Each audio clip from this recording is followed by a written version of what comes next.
Pour lancer l'impression, il faut ensuite lancer le logiciel de paramétrage de l'impression qui s'appelle Objet Studio.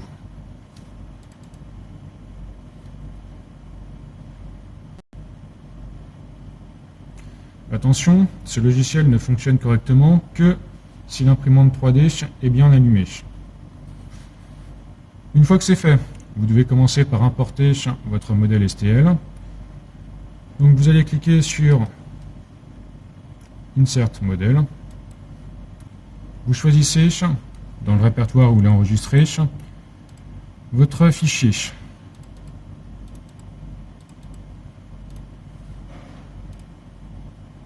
Voilà. Le logiciel place votre pièce par défaut dans le coin gauche du plateau. Ce qui est représenté ici, c'est en fait l'emplacement de vos pièces sur le plateau de l'imprimante 3D.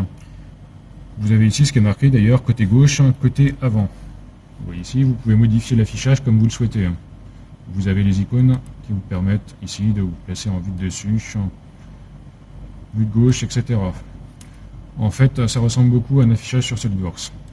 Voilà, en isométrique. Il y a la possibilité aussi de faire des affichages dynamiques. Ça marche. Est-ce que c'est ça? Oui, voilà, comme ça par exemple. Donc ici, je me limite à une seule pièce, mais bien sûr, si vous en avez plusieurs, vous pouvez essayer de placer vos pièces à la main. Donc par exemple ici, je pourrais déplacer ma pièce. Je peux ici par exemple translater la pièce sur le plateau pour la déplacer à la main si je le souhaite. Voilà.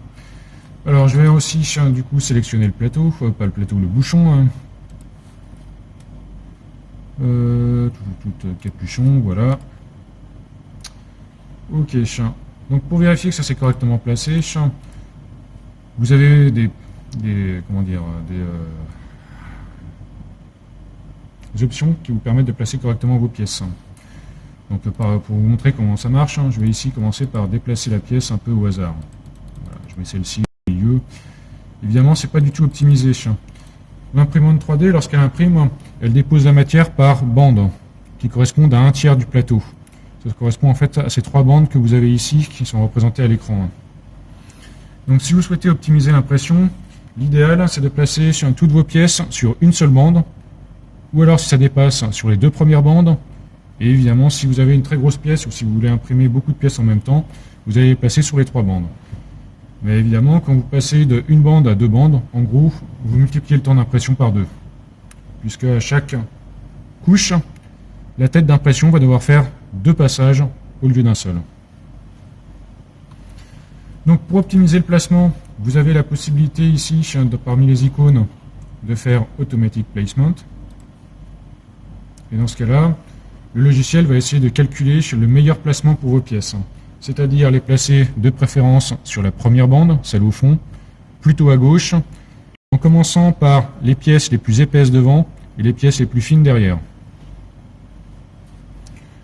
Pour vérifier si l'impression va se placer correctement, vous avez ici l'icône Tray Validation qui permet de vérifier que vous n'avez pas des pièces qui dépassent du plateau, que vous n'avez pas 2 pièces qui se chevauchent, ou alors que vous n'ayez pas une pièce correspondant à un format STL qui n'est pas valide, c'est-à-dire une pièce STL qui a été mal enregistrée et donc qui ne serait pas imprimable.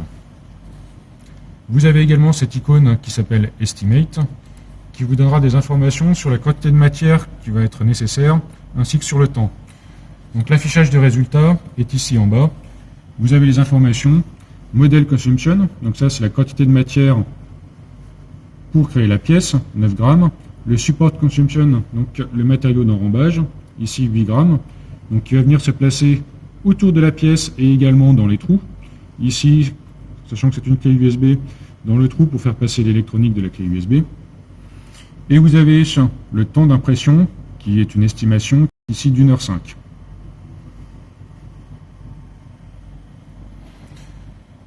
Une fois que vous avez placé toute votre pièce et que c'est correctement paramétré, vous pouvez lancer l'impression. Vous allez faire ici Build Tray, qui va vous permettre d'enregistrer le paramétrage de votre impression et d'envoyer les fichiers vers l'imprimante 3D.